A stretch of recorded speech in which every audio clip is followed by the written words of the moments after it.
নেই।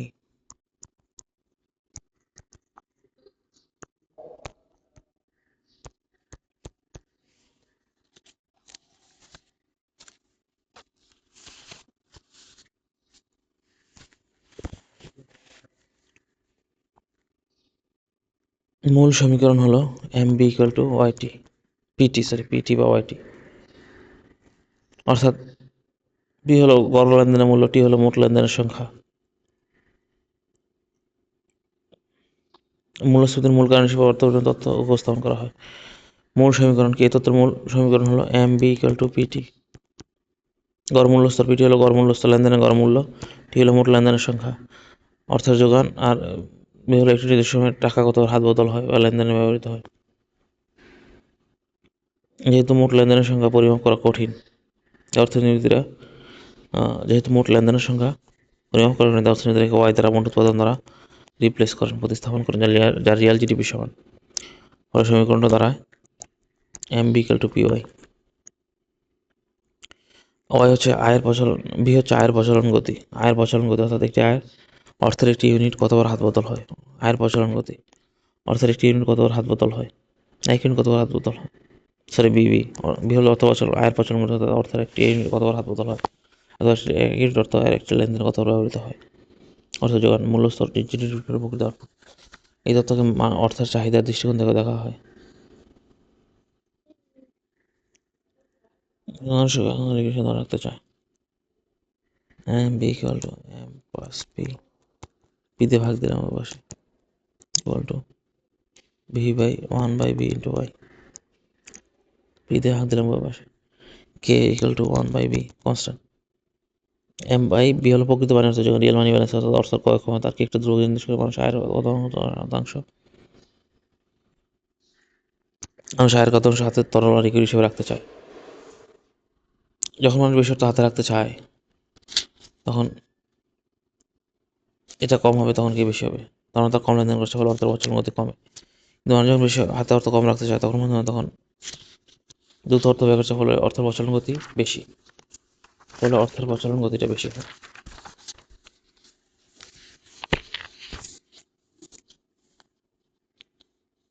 মানে এখানে বলতেছে যে বি হলো অর্থের প্রচলন, আয়ের প্রচলন গতি, অর্থাৎ একটি ইউনিট অর্থ কতবার হাত বদল হয়। আমি ওই পাশে পি দিয়ে ভাগ দিলাম, তাহলে পি কাটা, তাহলে এম ভাগ বি হলো অর্থের ক্রয় ক্ষমতা নির্দেশ করে। আর বি কে বেশি নিয়ে গেলাম, বি সমস্যা নয়, কে সমস্যা 1/b। এখন বির মান যদি বেশি হয় তাহলে কে কম হয়, বির মান কম হলে কে বেশি হবে। অর্থাৎ অর্থের প্রচলন গতি যদি কম হয় তাহলে হাতে কি পরিমাণ তরল রাখতে চাই। যদি অর্থ প্রচলন গতি কম হয় আমরা হাতে বেশি নগদ রাখতে চাই, তখন কে বেশি হবে। আর যদি কম হয়, যদি বেশি হয় তাহলে হাতে টাকা কম রাখতে চাই, তাহলে কে কম হবে। এখন প্রচলন গতি বাড়ছে, স্বল্পমেয়াদী ধরে নেওয়া যায় স্বল্পমেয়াদী মানুষের অর্থব্যয়ের অভ্যাস বা দেশের যে পেমেন্ট সিস্টেম ঘন ঘন বেতনদাতা পরিবর্তিত হয় না, তাই বি স্থির, স্বল্পমেয়াদী। আউটপুট স্থির, আজকের মডেল আউটপুট নির্ধারিত হয় উৎপাদনের উপকরণ এবং সম্বোধন দ্বারা, প্রযুক্তির দ্বারা। এটা অর্থ যোগানের উপর নির্ভরশীল নয়, অর্থ যোগান পরিবর্তনশীল। এটি কেন্দ্রীয় ব্যাংক দ্বারা আর অর্থ যোগানটা পরিবর্তনশীল, এটি কেন্দ্রীয় ব্যাংক দ্বারা নির্ধারিত হয়। তাহলে যদি এম বি তে পি ইকুয়াল টু ওয়াই হয়, উভয় যদি স্থির থাকে তাহলে সমীকরণে একটি চলকে বাকি থাকে। বি আর যদি স্থির তাহলে সমীকরণে একটি চলকে বাকি থাকে পি, অর্থাৎ এখন আমি স্থির করে দিলাম। এখন তাহলে পি অর্থাৎ অর্থ যোগান যদি বৃদ্ধি পায় তাহলে মূল্যস্তর পি অবশ্যই আনুপাতিকের বৃদ্ধি পাবে। শতাংশ পরিবর্তন আমরা যদি percentage change in money supply plus percentage change in B equal to percentage change in P plus percentage change in Y, যেহেতু percentage change of B equal to 0, percentage change of Y equal to 0, percentage change of M equal to percentage change of P. অর্থাৎ মূল্যস্ফীতি সম্পূর্ণ অর্থ যোগান বৃদ্ধির হার দ্বারা নির্ধারিত হয়। সিনিয়রেজ সিওডিএচ অর্থ হলো যখন সরকার তার ব্যয়, রাস্তা নির্মাণ, বেতন কাঠামো নির্মাণের জন্য পর্যাপ্ত কর বা ঋণ সংগ্রহ করতে পারে না, তখন এটি টাকা চাবে এই ব্যয় মেটা, অর্থাৎ টাকা চাপানোর জন্য অর্জিত রাজস্বকে সিওডিএচ বলে। অর্থাৎ এতে সরকার টাকা সহায়তা করে মূল্যস্ফীতি করে, মূল্যস্ফীতি জনগণের হাতে টাকা অর্থের ক্রয় ক্ষমতা কমিয়ে দেয়। এই মূল্যস্ফীতি হাতে টাকা এটা এখন ইনফ্লেশন ট্যাক্স বা সরকার কোনো আইন ছাড়া পাশ করে সেই জনগণের উপর আরোপ করে। এটা হলো এক প্রকার ইনফ্লেশন ট্যাক্স, যা সরকার কোনো আইন পাশ ছাড়াই জনগণের উপর আরোপ করে।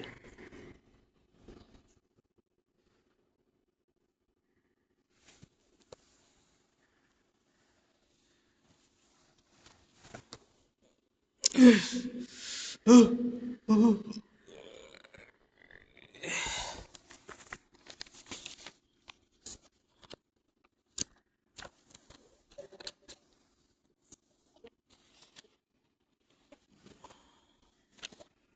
আসি ফিশারের সমীকরণ।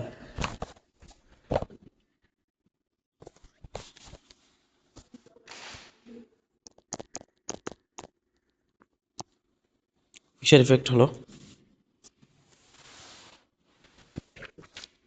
ফিশার ইফেক্ট মূল্যস্ফীতি সুদের মধ্যে সম্পর্ক ব্যাখ্যা করা। নামমাত্র সুদ ব্যাংক আপনাকে যে সুদ প্রদান করেন নমিনি ইন্টারেস্ট আর মূল্যস্ফীতির সামঞ্জস্য করা আপনার অর্থের প্রকৃত কত থাকবে ইন্টারেস্ট।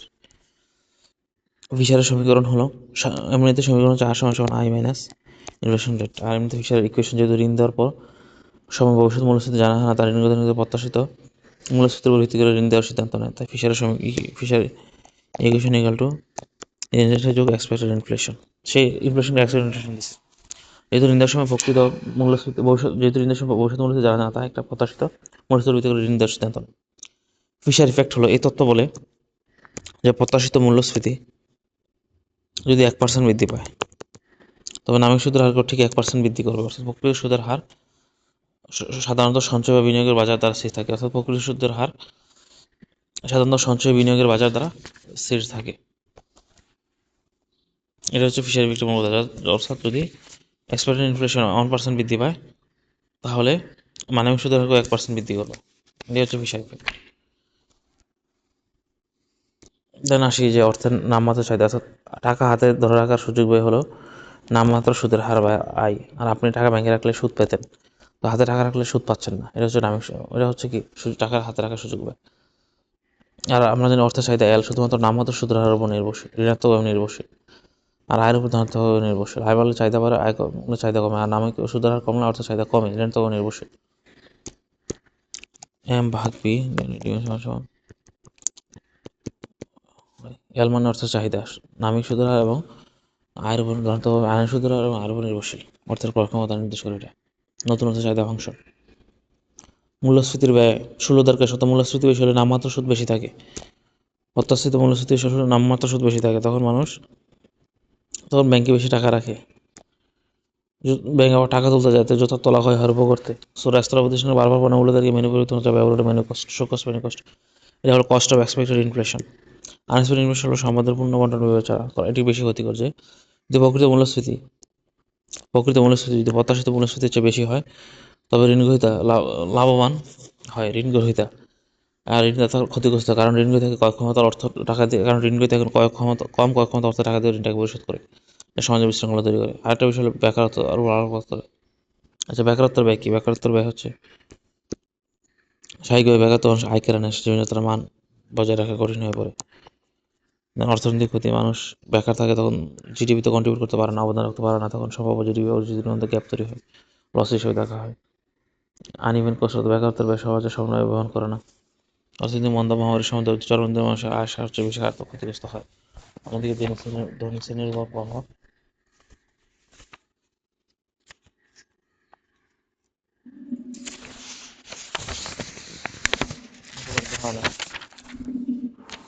তুলনামূলক প্রভাব কম হয়।